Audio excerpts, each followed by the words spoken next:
새에 반사된 빛이 우리의 망막을 건드려서 망막의 신호가 시신경을 타고 이렇게 후두엽의 시각폐질로 가고 있습니다. 그럼 우리가 이 후두엽에서 새를 지금 보는 듯한 그런 모습으로 모습인지는 모르지만 어쨌든 우리 뇌에서 작업을 해서 새를 인지하게 되죠. 근데 수정체를 거쳐서 망막에는 새의 모습이 비춰지지만 그것이 시신경을 타고 갈 때는 새의 모습이 전기 신호로 바뀌어서 저 뒤에 시각 배질로 가죠. 이 노란 시신경을 타고 저 뒤에 뒤통수 쪽에 있는 시각 배질로 가는데 가는 과정은 뭘로 변했냐면 전기 신호로 바뀌어서 가요. 결코 새의 모습이 그대로 가지 않습니다. 여기 도착한 것은 전기 신호예요. 그렇기 때문에 이쯤에서 여기 시신경이 끊어졌다. 파란색에서. 그럼 우리는 새를 보지 못합니다. 눈에 아무리 망막이 비쳤다 하더라도. 그러니 그 말은 뭐냐면 망막이 비친 새의 모습이 그대로 가는 게 아니라 시신경을 타고 가는 전기 신호를 통해서 간다는 거죠. 그 전기 신호가 끊어지면 우리는 새를 보지 못해요. 눈은 아무 이상이 없어도. 또 새가 노래를 부르면 우리 귀를 통해서 청각 신경을 통해서 측두엽의 청각 피질로 가는데 이때도 역시 소리는 전기 신호로 바뀌어서 청각 피질로 갑니다. 역시 마찬가지로 노란 청각 신경이 중간에 이렇게 끊어졌으면 이것 역시 우리 귀에 들리지 않게 됩니다. 귀에는 들려도 우리는 듣지 못하죠. 신경이 끊어져 있으면.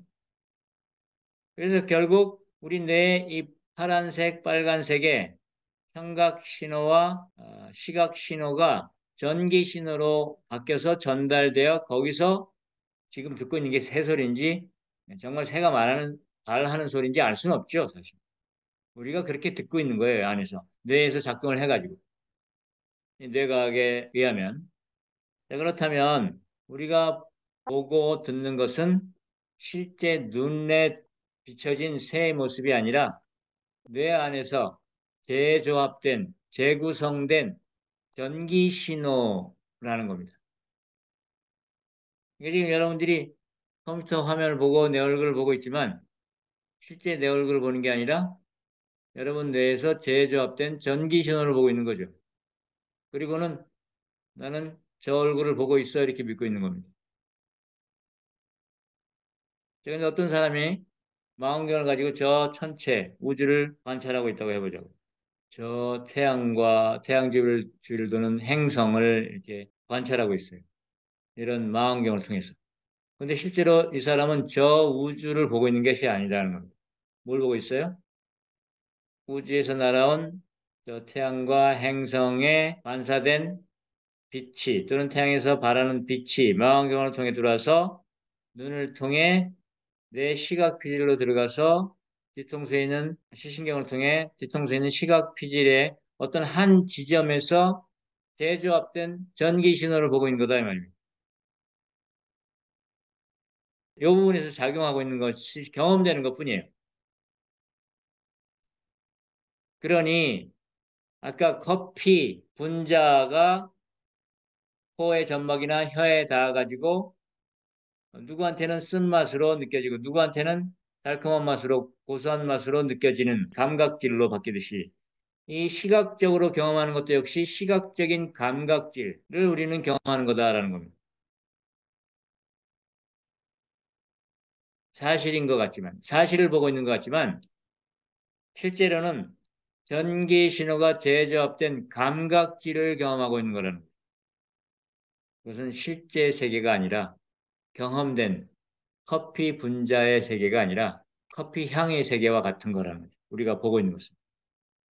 시각적인 감각질이니까.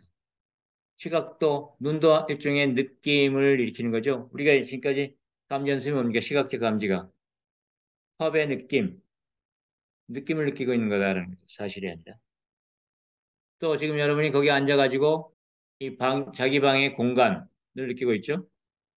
근데 실제로 나는 공간 속에 내가 있다라고 느끼지만 공간을 센싱 데이터로 파악하는 것이 아니라 공간에 대한 데이터가 내 눈으로 들어와서 시각 회질로 전달되어 거기서 변화된 전기 신호가 제접된 그 모습을 지금 경험하고 있는 것뿐이죠.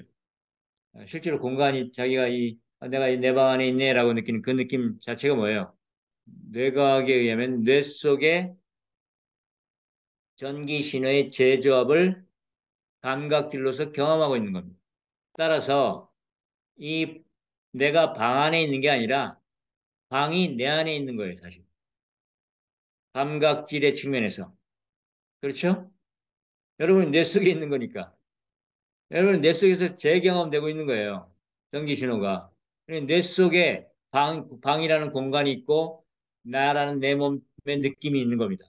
여러분 이 체감하는 촉각적으로 느끼고 있는 여러분의 몸의 느낌, 그것 역시 뭐예요? 신체의 고유 감각이라고 하죠. 내가 손들 때마다 무게중심이 바뀌는데도 내 몸이 똑바로 있을 수 있는 것은 이 바뀌는 무게중심에 대한 정보가 끊임없이 들어가가지고 이 안에서 재조정돼서 무게중심이 바뀌기 때문이에요. 이 무게중심이 바뀌는 걸 캐치하고 재조정되기 때문에 내가 흔들리지 않고 서 있는 거란 말입니다. 그런 걸 이제 신체 내부 고유 감각이라고 하죠.